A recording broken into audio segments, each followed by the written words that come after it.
Hello, guys. This is episode number 38 of Latino Vegano. Thank you so much, guys. It's been a great week. And today I wanted to share you guys an interview that I had with Raydel Hernández. He's a first generation Cuban-American, was a meat eater with a chronic gout disease. His doctor told him that he needed literally to change his lifestyle to be able to reverse his disease.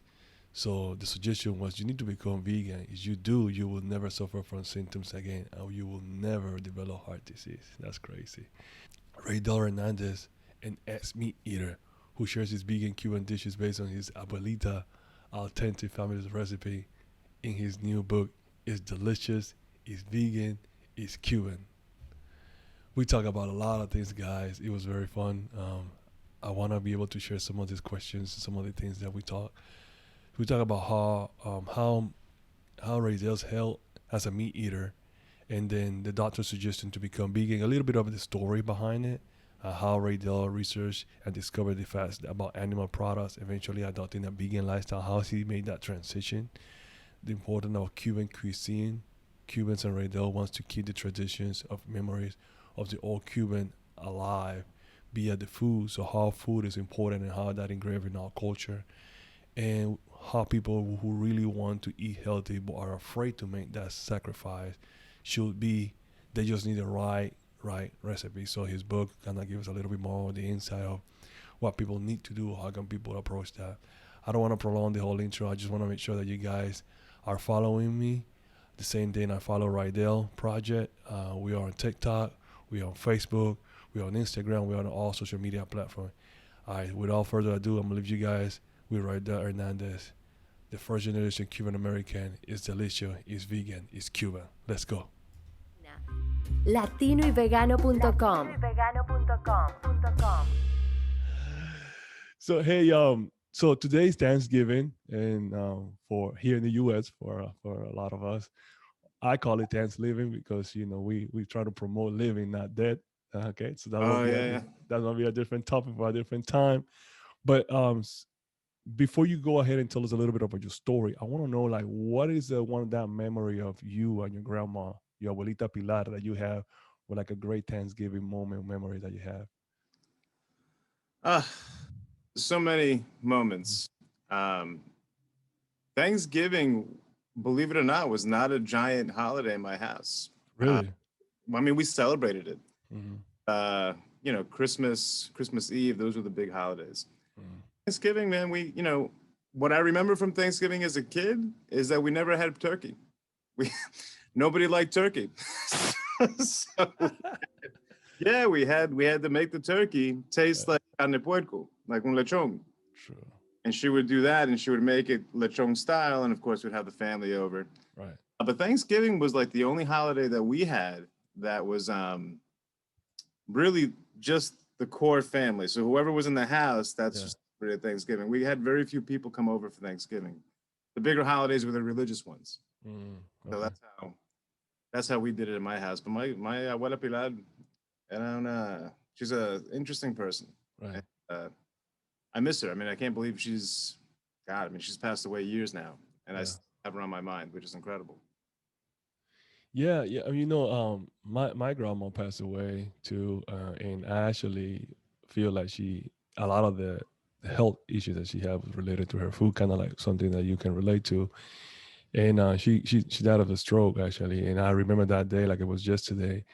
And it's sad in that sense because she was an amazing person, not only an amazing cook, but she was like always like, how abuelitas are. They always there for you. They mi hijo this, mi hijo that, and my grandma background is interesting because she was um she was she was born in Costa Rica from Jamaican descendants, and then she moved to Panama for work, just following her husband, and that's where my mom came and all that kind of happened. So my background is so like wide because it has like so many derivatives, like so many angles that you can hit it from different aspects. And then food was a big influence. Yeah, but that's one thing that I remember. So when I was reading your story, it kind of reminds me also of some of my story as well, and how influential our grandmas are in our life. And with that said, I want to talk to you about how is that a doctor told you do you need to go vegan? That's mind-boggling to me because in this day and age, it's hard when you find a doctor that actually promote or Yeah. or at least advise patients to go plant-based. Coming from a family where my sister's a doctor, so I completely understand how that is. And I had doctors in the show before, and I always ask that question, like, do y'all know anything about nutrition? And they'll be like, no, we didn't teach you nutrition in med school. So it's kind of hard for them to suggest holistic type of lifestyle. So how does that even happen? Tell us a little bit about that story. Yeah, I got incredibly lucky because Right. I had no idea Yeah. that my health is being affected by the food that I love. I mean, Mm, you know, just to backtrack a little bit, yeah, most Latin people, food is a big part of your culture, absolutely.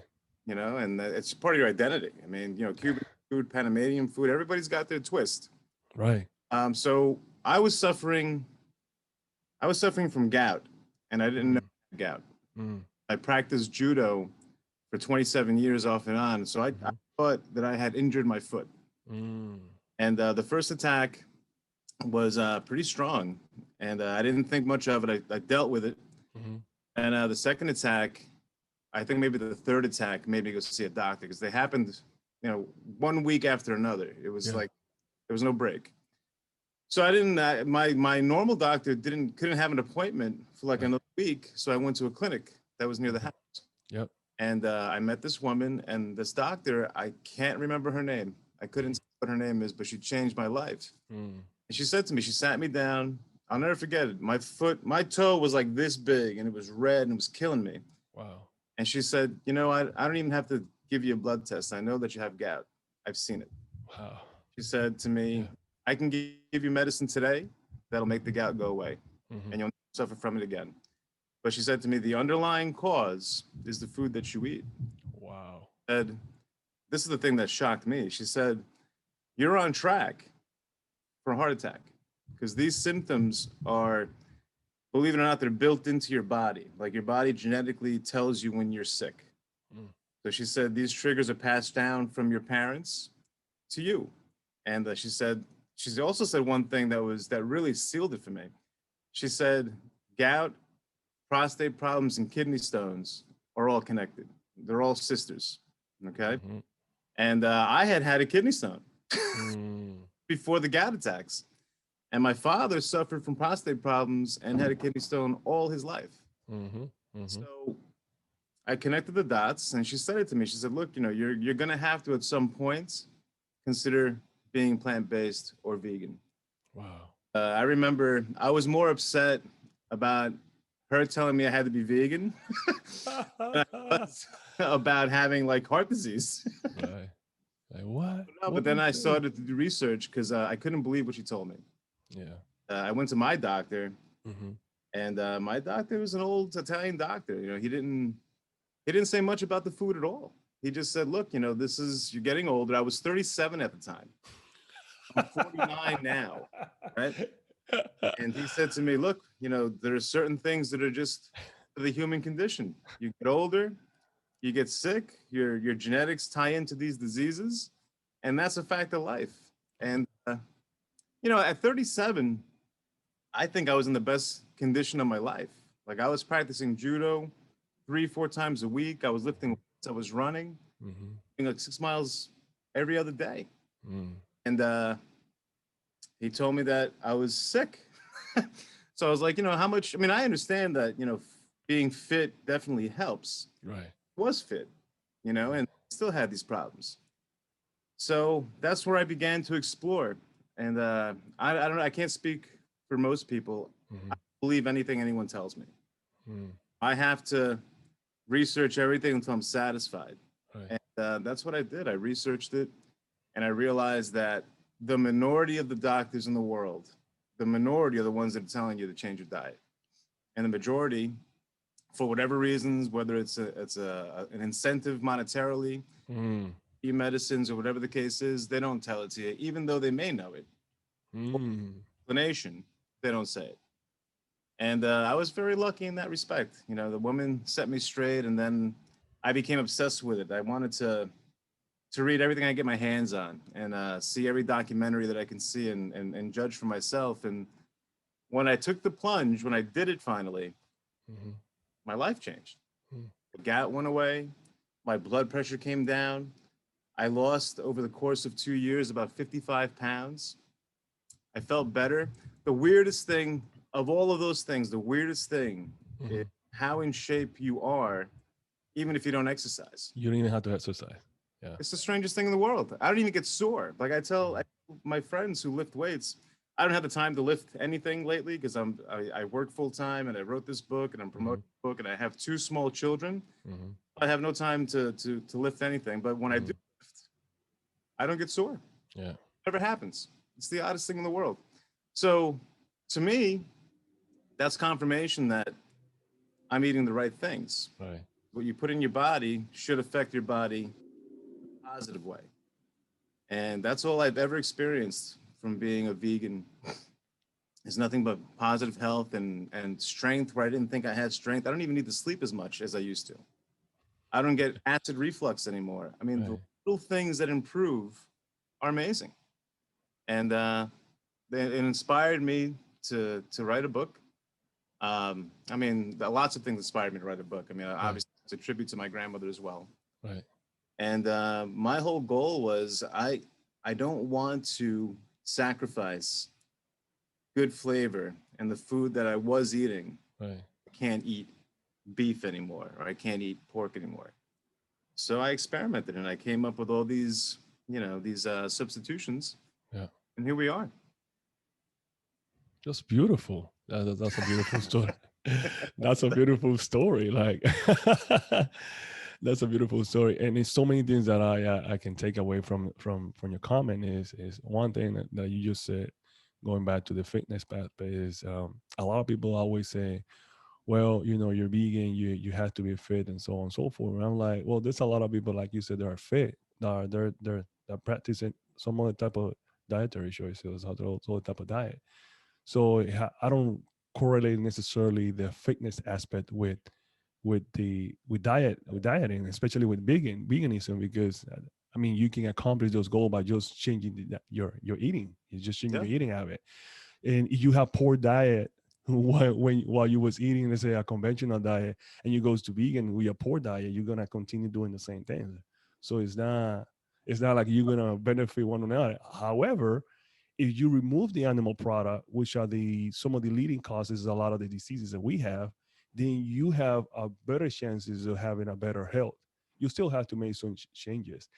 And one more aspect from a Latino standpoint, or Hispanic Latin point, is that we so engraved in our culture, and food plays a big part. You actually mentioned that also, how big. And I always talk about this, like if you go to any Latino country, they always have a baile típico, a music that is contemporary to their culture. You mhm, have a costume, some clothes that is contemporary to the costume. Just same way in Cuba, Panama, whatever country you go, they have the same. And they have food is another aspect that plays a role there. Is the food that we is also part of a contemporary culture. It yeah, is the same thing. So when you tell a Latino, hey, you need to stop eating meat, it's like, wow, wait a minute, what's going on? You're ripping my culture away from me. yeah, We're not trying to do that. We're just trying to enhance it. Just trying to make it better, because some of that food is what killing us. That's what's happening. Because yeah. go Not to ahead. interrupt you, but there's Go ahead. a we don't realize how brainwashed we are. Absolutely. Just because we're kids. I mean, from the time we're children, Hmm. believe what your parents tell you, and you don't think your parents are ever going to do any harm to you, not on purpose anyway. So you eat Right. food that they give you, and you grow up that way, thinking that it's completely normal to have goats, or it's completely normal to have chicken. Hmm. And it's really not. When you think about how your body reacts to it, it's not normal. And Right. and the health benefits are immediate. That's the other thing I always tell people. The minute you do it, the next day you start feeling better.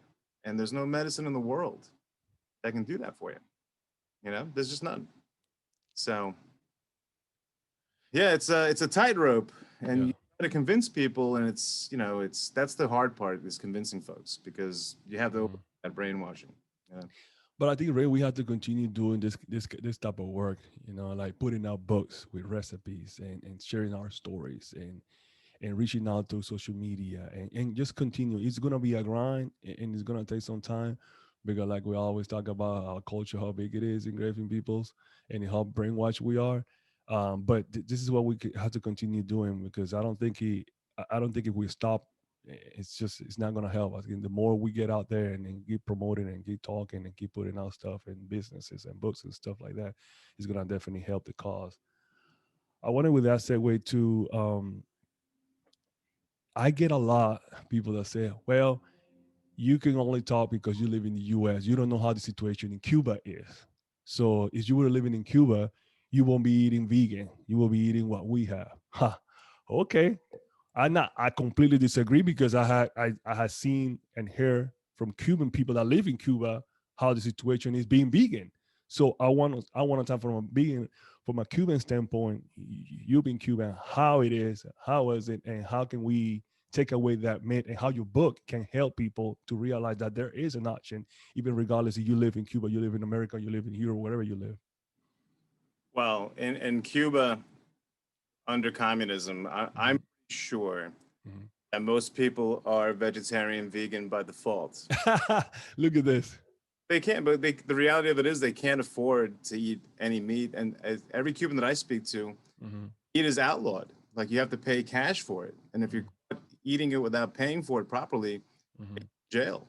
So most Mhm. of these people, and it's funny, like when you start to really peel back the onion of all of this food and how it affects your life, you start to make connections. Now, I don't know, I have no scientific basis for this other than Mhm. anecdotal things that I've seen, right? Right. So, do you remember in the 1990s there was the Buena Vista Social Club that came out of Cuba, all the old Latin music that was refound by the jazz guy, and then he made all Right. these of all these old Cuban guys that were left behind that were singers. Correct. Yeah. One of the guys' name was Compay Segundo.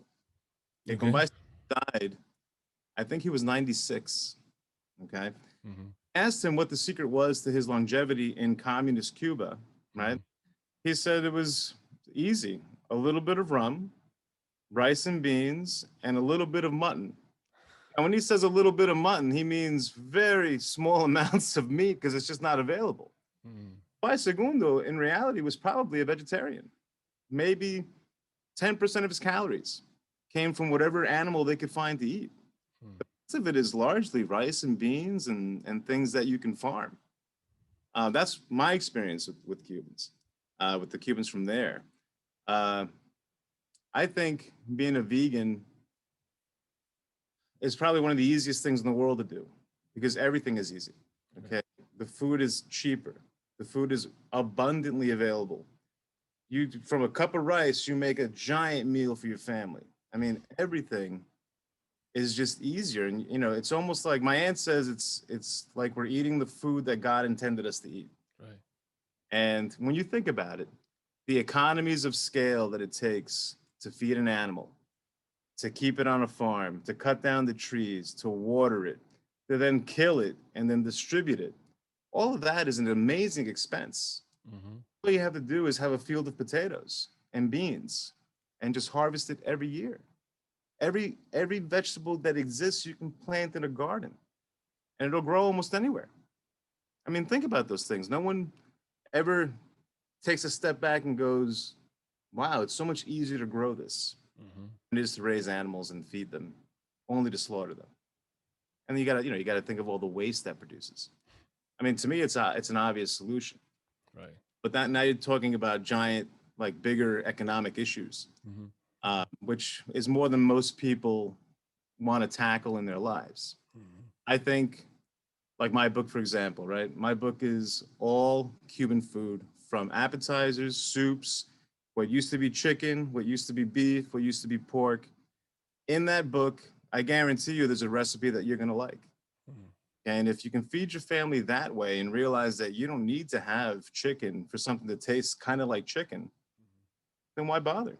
You know, it's so much easier and it's so much better for you. And quite frankly, it's less expensive. And like I said before, you cook these things in tremendous abundance. My family, I cook once a week, and we freeze things, and there's always food available, and none of it is bad for you. I don't even worry about my health anymore, Roger. I mean, do you think about your health? I don't worry about whether my blood pressure's high or whether my cholesterol's high because it never is. And when I go to the doctor, right? The same doctor I've been going to for the past 10 years. Every time I go and he draws my blood and we get the results back, he's like, "What are you doing? What is it that you're doing?" And I'm like, "I tell you every time, I'm a vegan, and all my numbers are perfect. But not even trying. I'm just eating food." So if that doesn't tell you that it's, I mean, if I can do it, anyone can do it. You know, like I love meat. You know, I loved all that stuff. So I've converted a few people. My intention of the book, and it's on the title. It's for people who want to be a vegan but don't know how to start. I think that's very important because lots of people think that it's a mountain, right? Oh, veganism. Where do I even start? Like, I don't want to eat celery and push around salad and feel unsatisfied. Because let's be frank. I mean, lots of vegan cookbooks are like that. I mean, there's stews and their cauliflower steaks, and there's nothing wrong with that. But it's very different to say I'm going to eat arroz con pollo, you know, and it's a big, satisfying meal with calories, and none of it harms you. That's Right. from conversation. Right. Yeah, absolutely right. I always tell people that it's better to think about it like substituting it more than eliminating because we love arroz con pollo.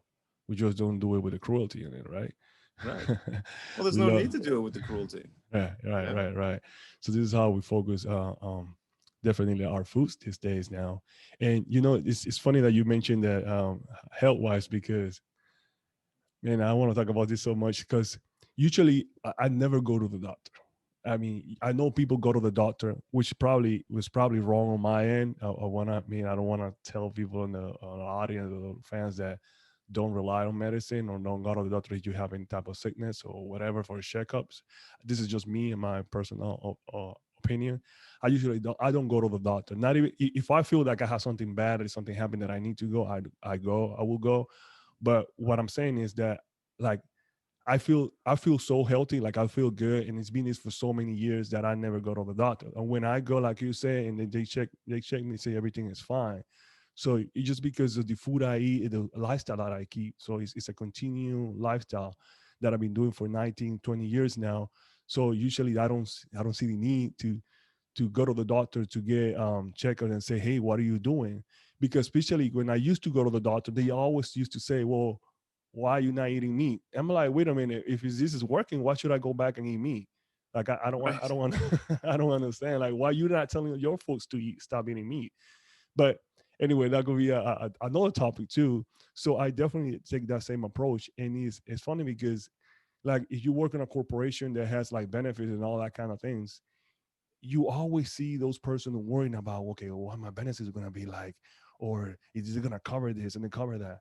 I'm like, I wish they don't have to charge me for that kind of. They don't have to take the weight out from my paycheck, for example, because like I don't need that. I wish I had that additional income coming in, and I can worry that into, let's say, buy better food for myself, buy more organic food and things in that nature, instead of focusing on what doctor I'm gonna be visiting. And listen, like I recently started doing a project for a corporation, and they offer employees a percentage discount if they go do like a yearly checkup. And then some of the things that they need to do is kind of like exercise and all the things that eat better, make sure that the weight level and the body fat is a certain percentage. I'm like, all the things that I've been doing for many years now, this is now a corporation starting to incorporate this because they know that one of the biggest expense for them is medical. Right. Right. So it's easier. You can show them, teach them how can they be healthier by having better choices with their food instead of, well, I'm gonna give you an incentive if you are. I mean, it's a start, but I think they could do a better job in that sense. I think this is the kind of things that we are now doing with this kind of projects and helping people kind of like bring more awareness. I think that's one of the keys here is bring more awareness. Yeah, for sure. It's. Hmm. I mean, look, the doc. I mean, I hate to sound cynical. Right. You know, the doctor business is a business. Yes. It doesn't. It doesn't help them positively Right. to be healthy. Okay, I happen True. to think that they want to keep you alive, Hmm. but not necessarily healthy because then they don't have anybody to treat. That makes sense. You know that these are underlying things that, like I said before, when you start peeling back the onion, you start to realize, you start to connect things. You're like, well, that's the reason why they do it that way. That's the reason why the first thing they do is prescribe medicine instead of diet, because there's no money in telling you, hey, listen, why don't you just stop eating meat? And by the way, everything that we're talking about, all the diseases that are known to man, Mm-hmm. the heart disease, the cancers, it's been scientifically shown that it's diet related as of 70 years ago. Oh yeah. Not nothing new. The whole world knows that the food that you eat can harm you. I mean, that's where that whole expression comes from. Everything in moderation Mhm. is reasonable. Okay, Right, right, right, that right. that that phrase alone suggests that what you're eating is bad for you. Because why would you need to eat it in moderation? Exactly. Right? If it was good for you, you should be able to eat it in abundance and nothing ever happens to you. Right? So that's all the brainwashing. Look, I'm going to tell you a story about Uh-huh. a friend of mine. My best friend is a guy named Chuck Luge. Chuck Luge was a vegan before I was. Okay. Okay. Part of the reason why I started gravitating that way. And Chuck started doing these things and he started seeing all the health benefits, and then he fell off the trail. Mm. Okay. He went from being a vegan to being a non-vegan because of his job. He was out entertaining, Wall Street type of people, and they're always going to steakhouses and blah blah blah. Long story short, Chuck had a heart attack. Mm. Okay, and in the hospital, he decided that he was going to commit to being a vegan. What's funny is the thing that stands out to me about the story is when he was in the hospital, just had a heart attack. The first meal they gave him With was me. beef lasagna. Even he was like, "This is crazy. This can't be." So he decided to go full force again and become a vegan altogether. Now the whole family's vegan. He reversed his heart disease. Mm. He reversed it.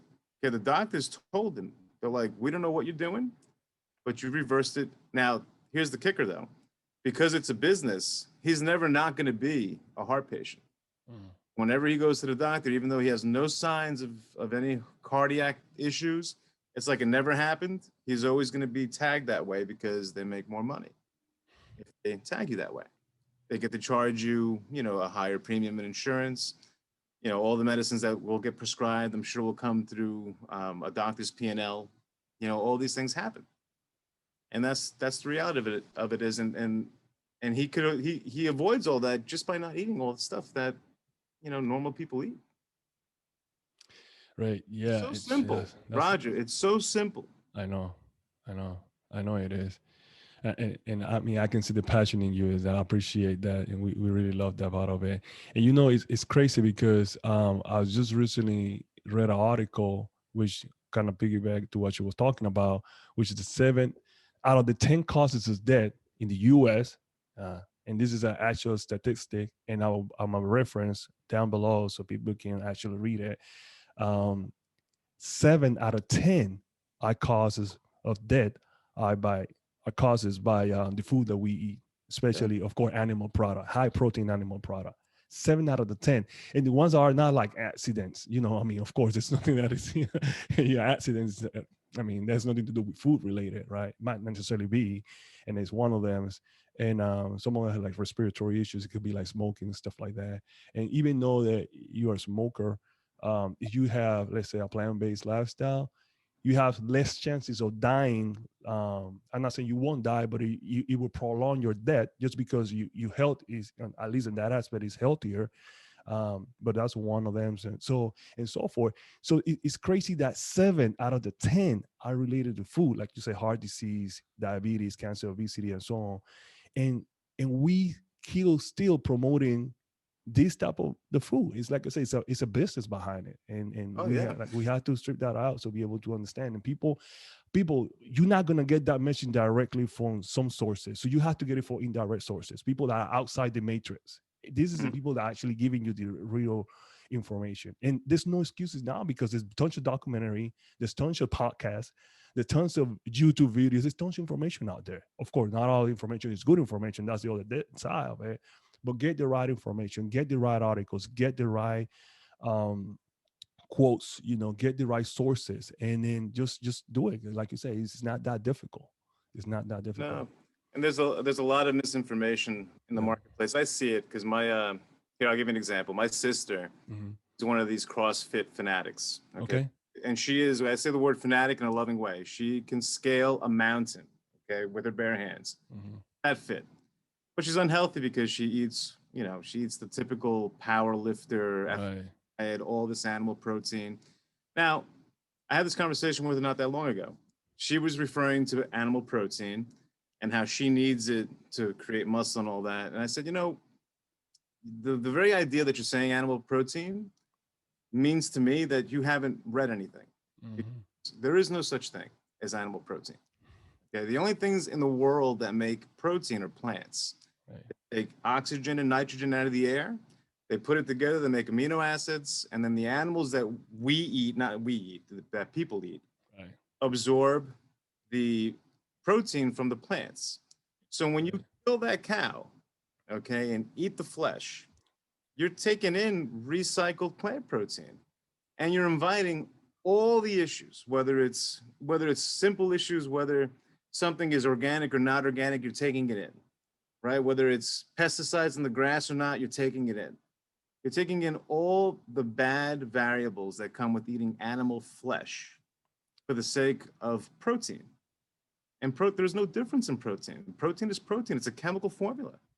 So why would you invite all that disease?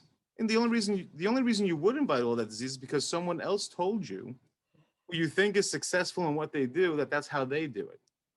And of course, the keto diets happen, and the Atkins diet of the 1990s happened. All these diets are horrendous for you. But the one key focus is that it's high protein, no carbohydrates, which is the opposite of what you should be eating. I know. It's crazy. Carbohydrates. That's what your body needs. Your body doesn't even keep it. I mean, it keeps it obviously if you eat too many, like anything else. If your calorie count is higher than what you burn, you're going to get fat. Of course. But the reality of it is you can have twice as much rice as you want. Your body's going to burn it off. It's not going to keep it. And people, it's backwards. What they think is backwards. How can you possibly think if the only nutrients that an animal has is iron and recycled plant protein, why would you think that's nutritious? When if you compare it to a potato has enough protein for the whole day. It has carbohydrates. It has fiber. It has all these things. Nothing has to be fried, but you can fry it. It's not going to kill you if you fry it. But and you can eat. I mean, I think a potato is 100 calories. I mean, I dare you to eat 10 potatoes and make 1,000 calories. See if you can do it. Sure. Everything lines up, whichever way you slice it, to the simplicity of eating plants. Yeah. And there's a business involved with telling people that that's wrong. And the brainwashing exists all the way into hospitals. Okay, like when I was doing my research, this was kind of a shock to me, but now I understand it because I've looked into it quite a bit. So at the Mayo Clinic, and don't quote me, it might be a different hospital, but I'm pretty sure it's the Mayo Clinic. They specialize in heart disease and understanding cardiac arrest and all that stuff. They had to invent a diet for people who had heart problems, right? In order to be able to continue to live. The guy that invented the diet, the doctor's name slips my mind, but he's a vegan. Okay, and he created this diet, a vegan diet for people at the Mayo Clinic. But the board of doctors at the hospital, I think that's how it panned out, said that you wouldn't be able to feed that diet to people because they think that it doesn't have any protein in it. So the guy was forced, against his better judgment, to put in at least 10% of the calories that you eat to be some kind of animal flesh, when he knows it's not required. But he did it in order to sell it, in order to be able to say, okay, it's mostly plants, but you're going to have a little bit in there. Right. Well, look, if that's the case, that's the whole premise of what I talk about. If that 10% number, that little thing gives you the comfort to think that you're healthier because you're eating it, then eat it in a different form. Okay, you can eat. There's plenty of imitation chicken that's made out of wheat. You would never know the difference. We feed my little boy, my 17-month-old, chicken nuggets. They're not chicken. They're made of soy.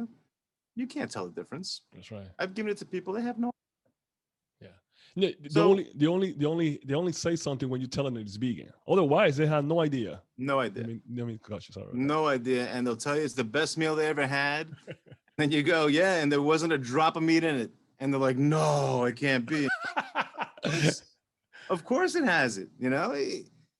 But that's, you know, I hate to use the word ignorant. It's not ignorance, it's Right. just knowing. Not knowing. Yeah. I think that if people know, and if you can present, like if I gave anybody, any skeptic, a plate of my food, I would bet that they'd walk away saying, you know what, maybe I should consider doing this.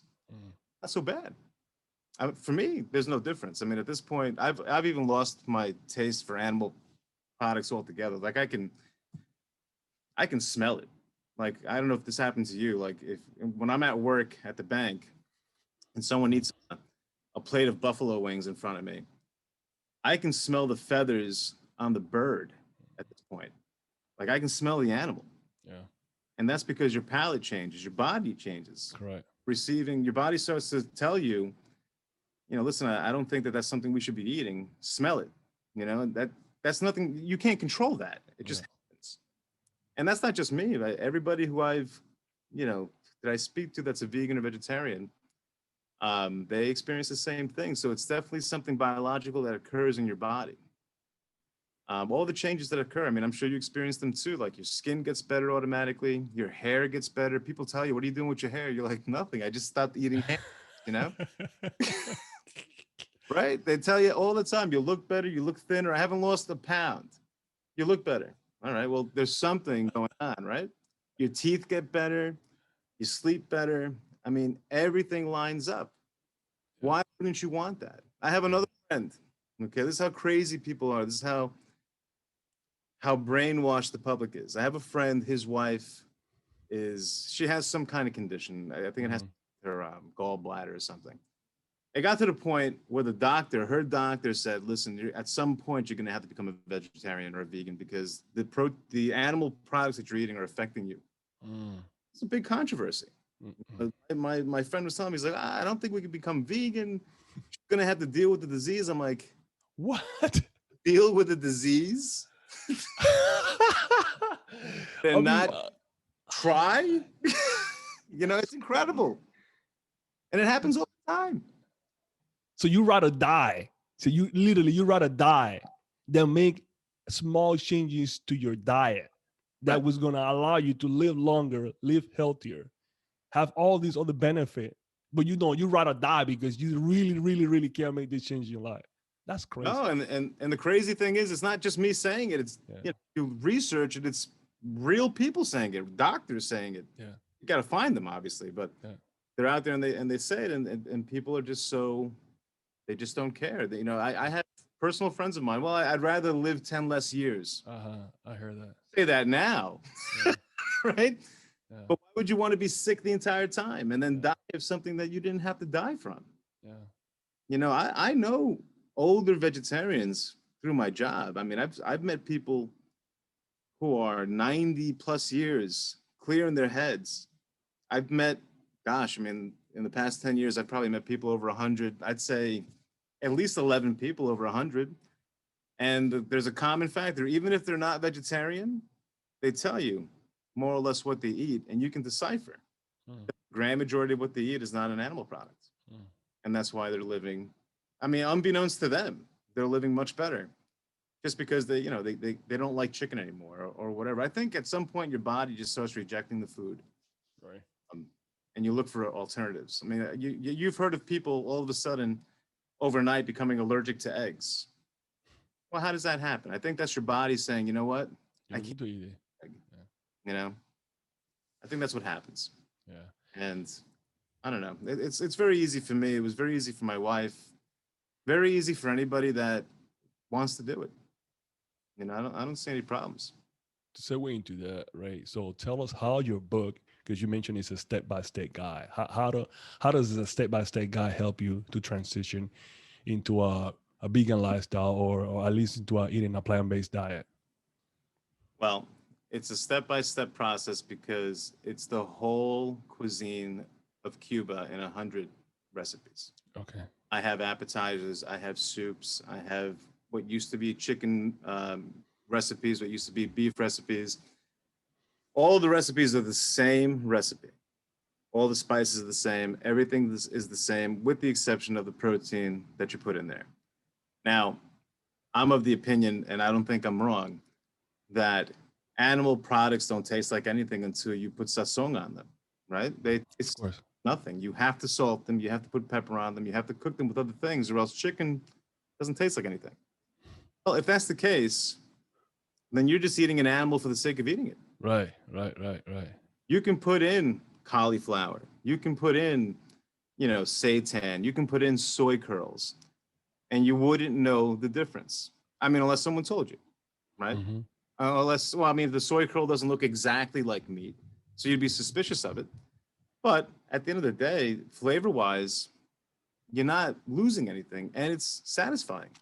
So, the real question is, if you can eat well and be satisfied and do it through a book that shows you how to do it. I mean, I put every ingredient in here, every step, every recipe is the way my grandmother made it. Okay. If you follow this book, and you don't have to use it every single day, but if I promise you that if you look into it, you'll eat well every day. And I have probably another 200 recipes that I excluded because it would take me 10 years to write the book. It took me 5 with just 100. So I don't know. I think if you make it easy for people and they can see that they're not giving up anything as far as flavor goes and being satisfied, I think it's a natural, shift. But, you got to be aware of it. Like when I started, I didn't know what seitan was. Yeah, right, Realized that was wheat gluten, right? right, I didn't know that soy can be made into ground beef. I didn't know soy can be made into strips. I didn't know right. the possibilities with all this stuff until you start experimenting. Yeah, Once you start making these meals and you're like, huh, that's very close. That's super close to what the pork rendition is. I mm-hmm. mean, you can make mushrooms taste like pork Mm-hmm. if you want pork, you know?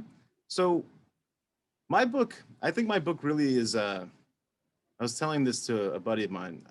I don't think I wrote it so much for vegans. If you're a vegan, you already understand the benefits of what you're doing. Okay, it's those people in the middle. Those Mm. people like, I probably shouldn't eat like this, but I don't know how to do it the other way. I don't know. Like, I don't want to. I had one person tell me, look, I can't spend my life pushing kale and an artichoke on a plate. Understand that? Who wants to eat like that? Nobody Right, wants to eat like that, right, right, right. right? And you don't have to. Yeah. I can make you a caldo gallego that will knock your socks off. Mm-hmm. Be satisfied. I mean, I make videos on TikTok. I don't know if you looked at my TikTok. Mm-hmm. I make a video every weekend. It's the food that I actually cook. Granted, the protection value is not that great because it's just me holding a camera and talking. Right. But these are the real meals that I make, and you see in the videos that it's a giant pot of food. Mm-hmm. Well, I always list the price of the ingredients, $7 or $8.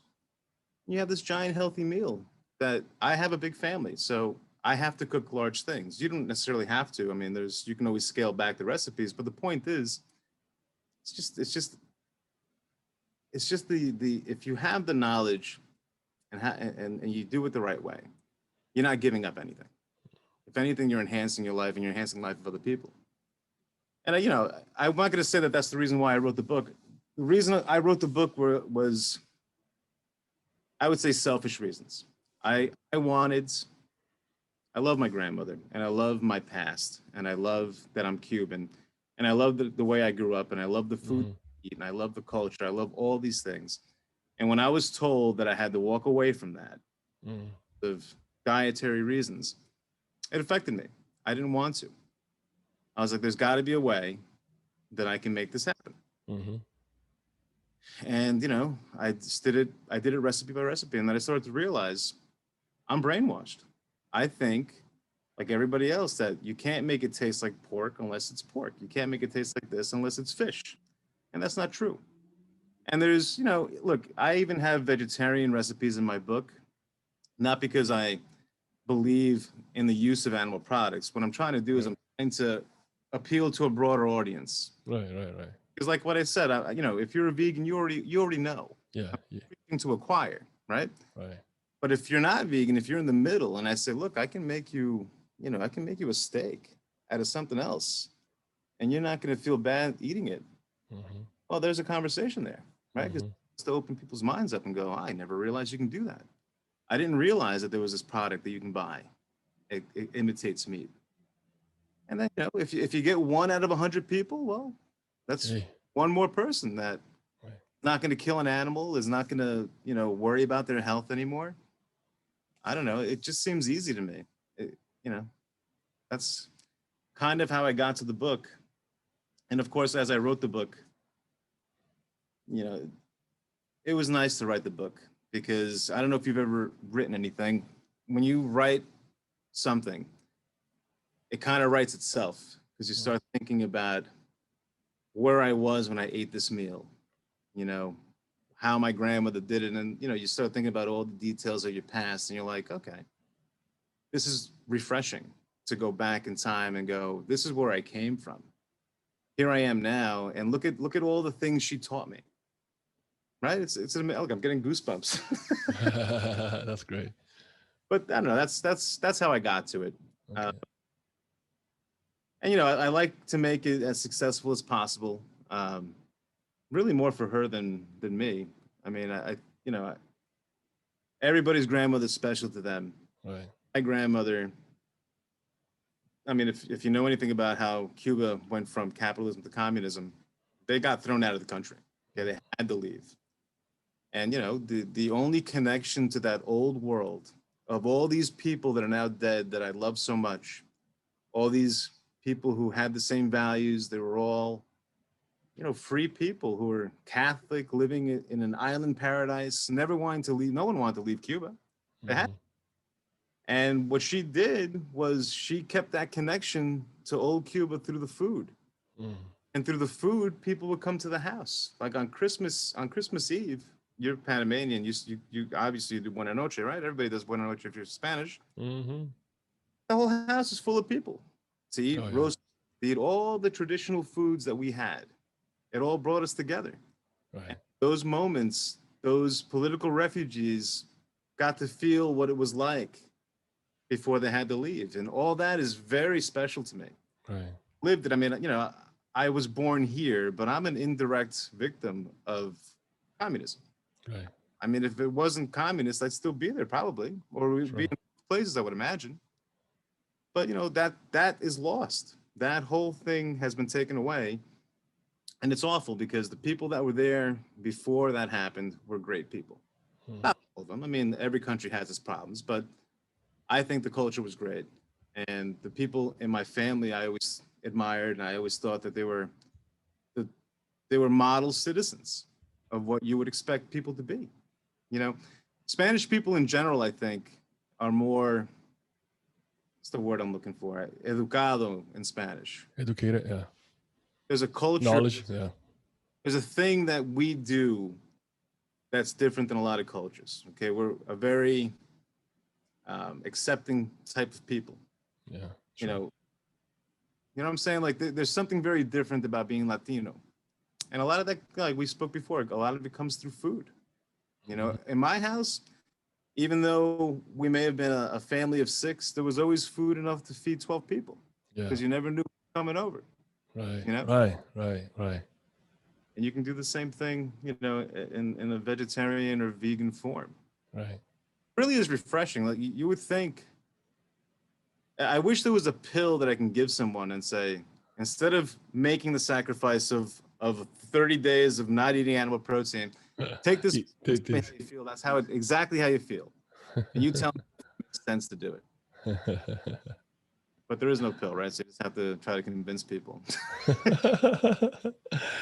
Exactly. That's one thing that I always tell, like in our culture.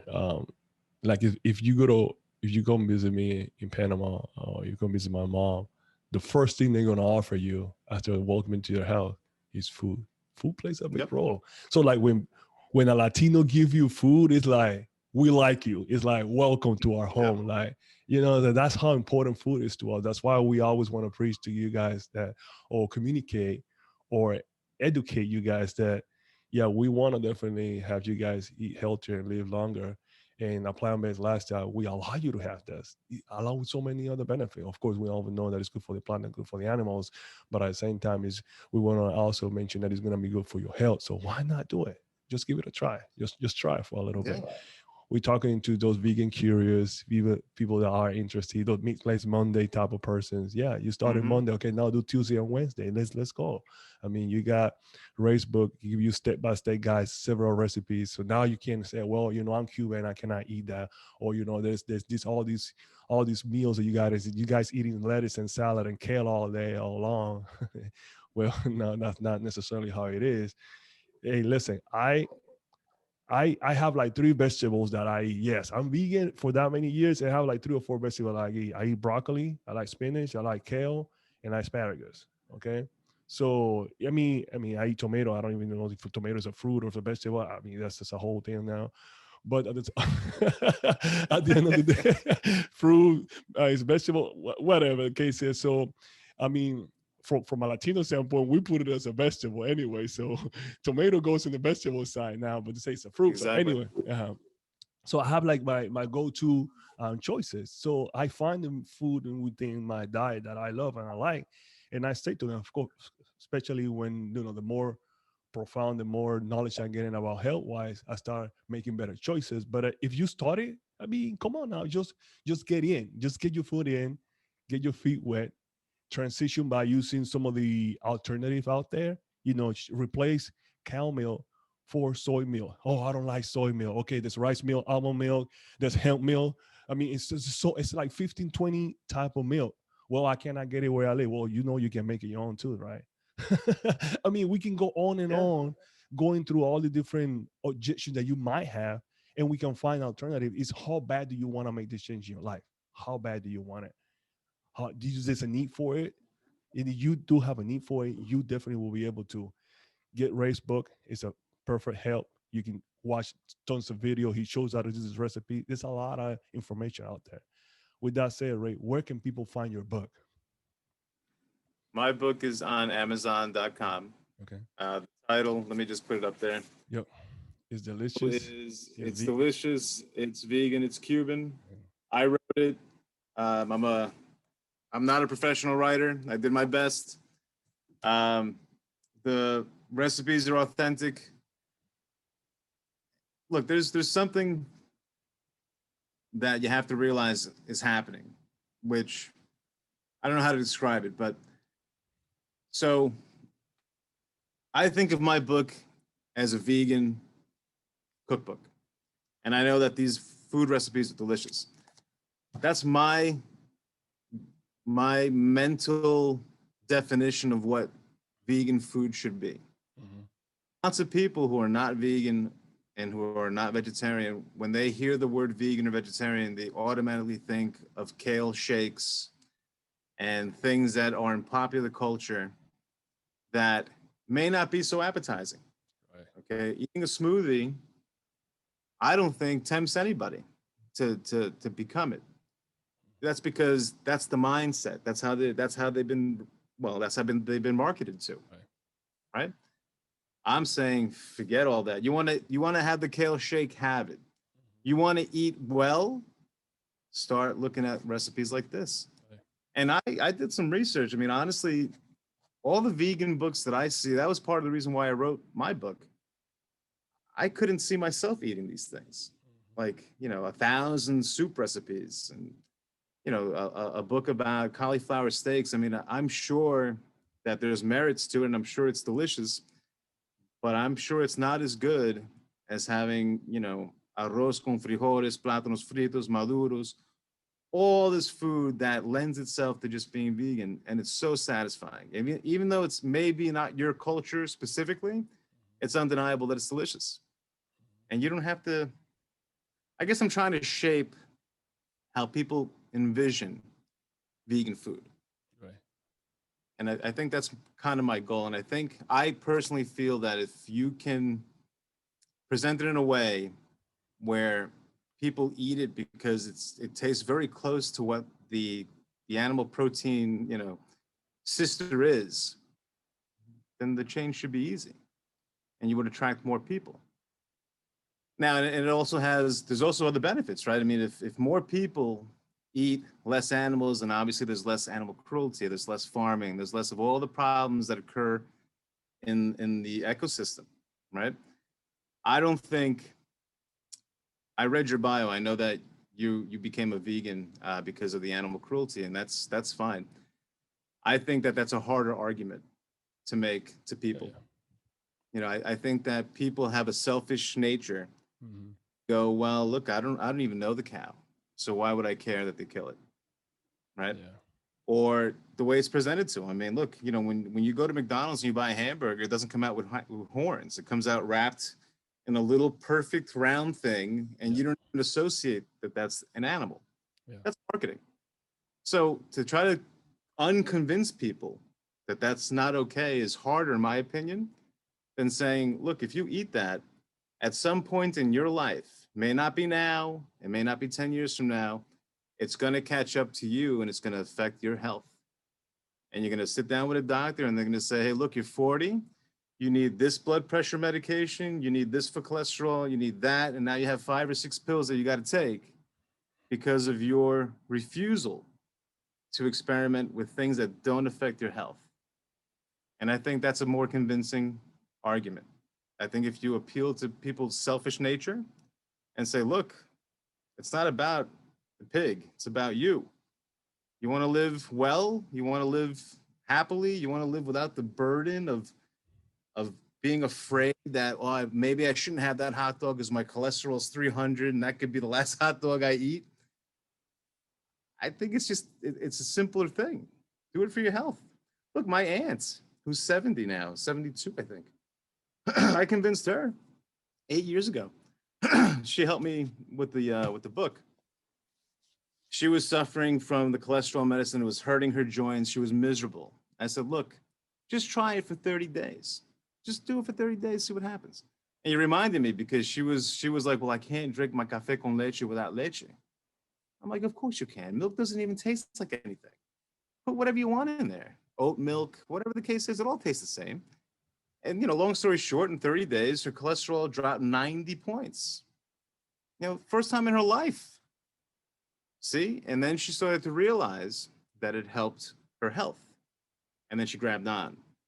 Right? I want people to have that eureka moment, that light bulb where they go, wow, I can still eat well, not worry about my health. I think that's probably the most important thing in the world. Like you said, you don't go to the doctor because you don't feel sick. I don't go to the doctor either. I'm never sick. I never have a cold. I never get the flu. Gladly, I haven't gotten any COVID or anything. But it's, a lot of that is your diet. If you're unhealthy in every capacity, not just what you eat and your blood pressure and all that stuff. Every aspect of your body is unhealthy. You suppress your own immune system by the foods you eat. Think about that. And that's known. It's a fact. And we still do it anyway. It's funny. It's intriguing to me because I'm on the other side and I'm like, I guess I used to think that way because I didn't know any better. Yeah.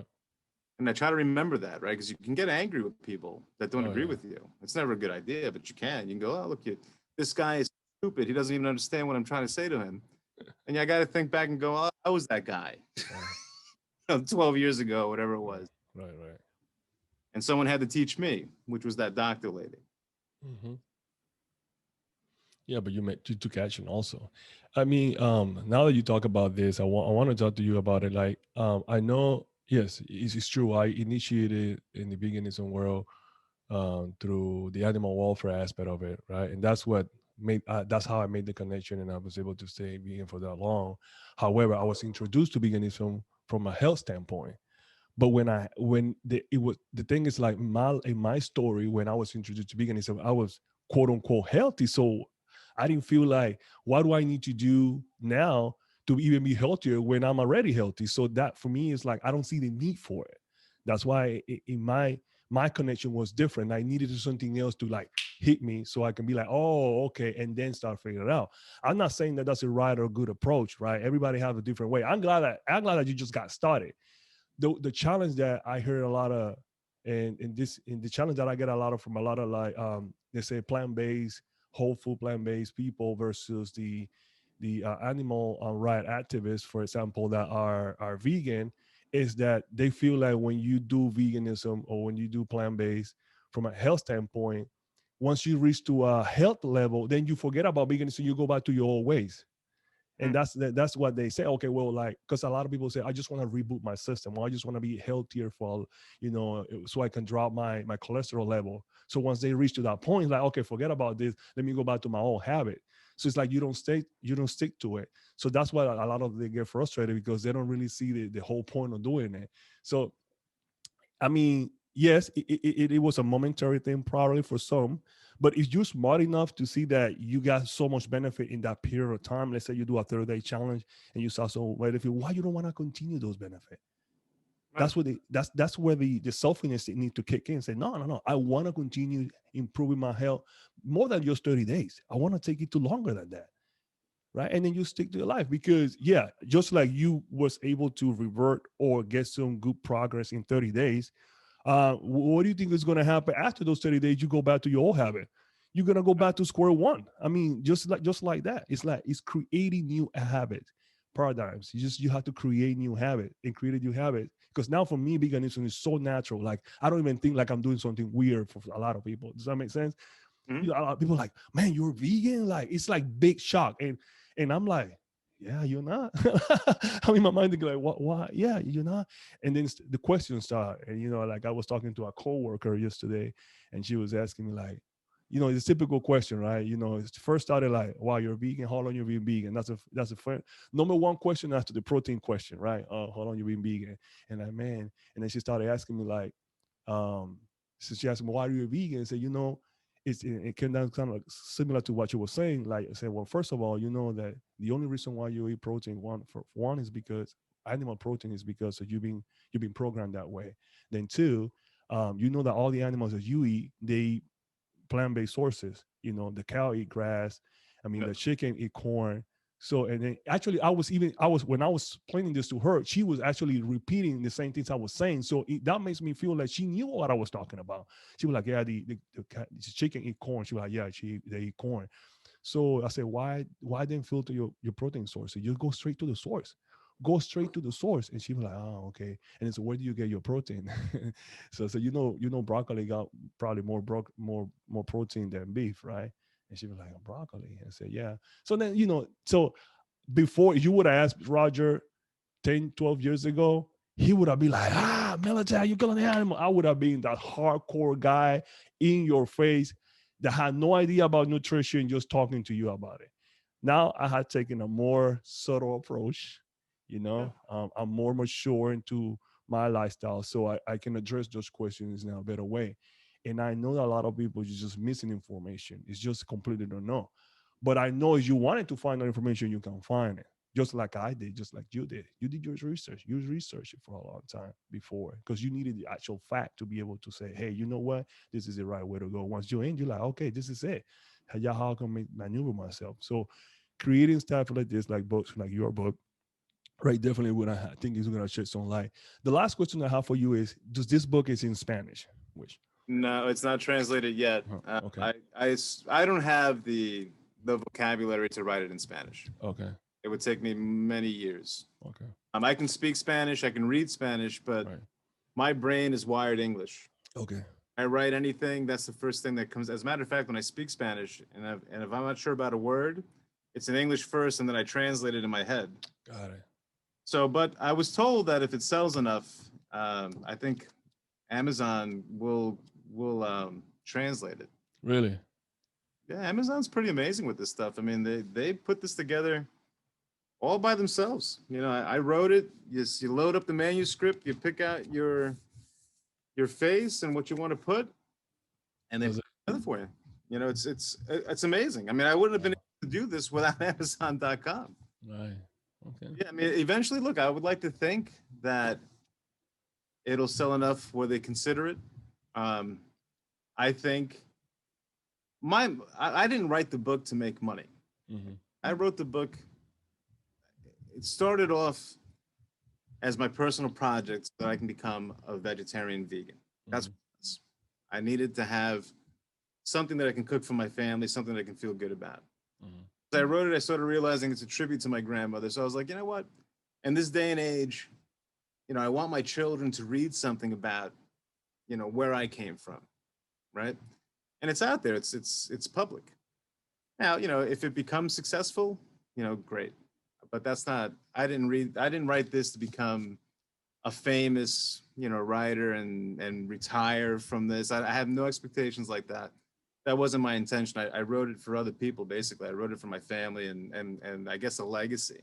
Mm-hmm. Especially my grandmother, because she passed away too soon, and she was the kind of person, the traditional Cuban that cooked everything with lard. Like we had a can of lard in the freezer, and she ate the food was so delicious, but at the same time so unhealthy that she died at 64 from Mm. colon cancer in 1987. And I remember I was 14, I think, when I went to the doctor with my mother because my grandmother didn't speak English. So we had to go there to translate. And the doctor told us right there, he said, look, what your grandmother has is a disease from eating red meat all her life. Okay. And he said this to me, said this to my mother, said, the only animals on the planet that are supposed to eat red meat are cats, like tigers and lions. Their digestive system is made for it. Mm. Everybody else gets cancer. And I was like, you know what? Why didn't you tell us this 10 years ago? Like, why Right. am I Because- finding out at the point of no return? You're telling me this. And then she died at 64. My grandfather died a few years earlier at the same age, 64, from a stroke. I'm convinced. Now, look, I have no scientific proof. I can't hand you a paper, but I'm convinced that it was diet related. Mm-hmm. You can't eat like that and expect to live beyond your 60s. And if you think about it, right, I don't want to say it's by design and there's people with bad intentions, but it tends to be a system, right? So Social Security, when it was invented, no one expected to live past 62. Right. So they didn't pay you benefits until you were 62, right? And they tied that. It had to be tied to mortality tables. And mortality tables are tied to the foods you eat or the things that you do, okay? It's no shock that if you smoke, you die sooner. That's the other thing that people don't seem to connect. If you take an outside thing that you're not supposed to do and bring it into your body, it brings you illness. Mm-hmm. Period. Smoking is an example of that. Drugs. And the tobacco companies, create enough doubt where they were like, well, it may be the smoke, but lots of people smoke and they don't get sick. Right. Same thing, right? If you eat a chicken wing and the chicken affects your body in a bad way where you can measure it, which you can measure, it's the same thing as smoking. Right. It's the same thing. And you see it in the animal world, right? Like I had this conversation, I think a year ago with somebody. So for a while, there was a trend of cows getting cancer, right? So the meat in the supermarkets was cancerous meat. Right. And I remember saying to my friend, I bet you anything that they're feeding the cows something they're not supposed to feed them. Mm-hmm. Cows, let's face it, they eat grass. That's it. They're being forced to eat corn, which is not a natural thing for them to eat. Boom, they start developing cancer. It's not a coincidence. It isn't drugs. It isn't hormones. It's the fact that they're not eating what they're supposed to eat. Mm-hmm. People study sharks, right? Sharks don't get cancer. Sharks don't get cancer because they only eat what they're supposed to eat. They only eat other fish and the things that they were born to eat. Right. Start feeding shark cauliflower and potatoes, I guarantee you the shark will get cancer. They get sick. Yeah. You know what I'm saying? So it's now that we're on the other side, it's obvious to us, but it's not obvious to the public. And I think that's by design. I think it's a system. I think that there are, powerful lobbies that, want to cloud up the information to the point where you can't decipher what's real and what's not real. Like the whole organic meat thing. This kills me. The organic meat versus the non-organic meat. It's one is better poison than the other. At the end of the day, and look, listen, Roger, there's probably some truth to it being better for you if it's organic. Right. Some truth to it. But at the end of the day, it's going to kill you. Just right. Exactly. like one. But people take comfort and they'll pay more for it too. they comfort in saying, well, this is all grass-fed and this is a special kind of beef. It's a lie. It isn't a special kind of beef. It's gonna hurt you just as badly as the normal beef. Same thing, yeah. But it's all marketing. Like the gluten-free craze that happened, 10 years ago? Right. I don't know this for facts, but I'm pretty sure that if I dug into the research, I'm certain that meat companies made that campaign.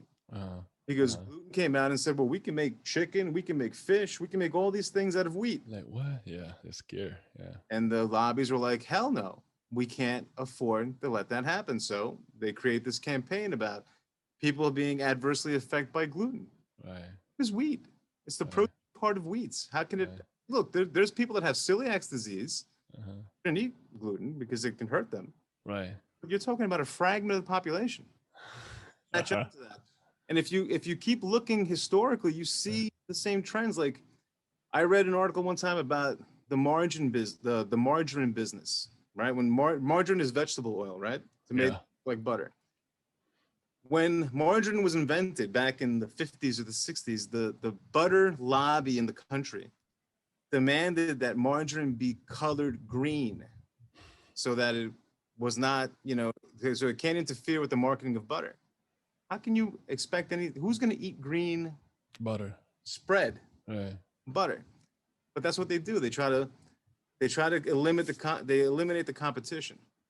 And you see that constantly. If you're aware, if you look, you'll see it. And that's all other people trying to sell you something. Look, it's no surprise to me that public schools are given free food because they want to condition you from a young age to eat milk, to eat pizza, to eat cheese. Everything has cheese. You know why everything has cheese? Because cheese is free. Addictive. So much of it that the food companies just give it to them. And they eat cheese now, they're gonna eat cheese 10 years from now. Right. And that's all, the things that you have to overcome. Yeah. Tell people, hey, listen, you probably shouldn't eat that because this is what's going on. But you know how that is. I mean, it's brainwashing and conspiracy theories, and you're like, no, it's right in front of you. You just have to, Yeah, so this is Raydel Hernández, an ex-meat eater who shares vegan Cuban dishes based on his abuelita authentic family recipe in his book.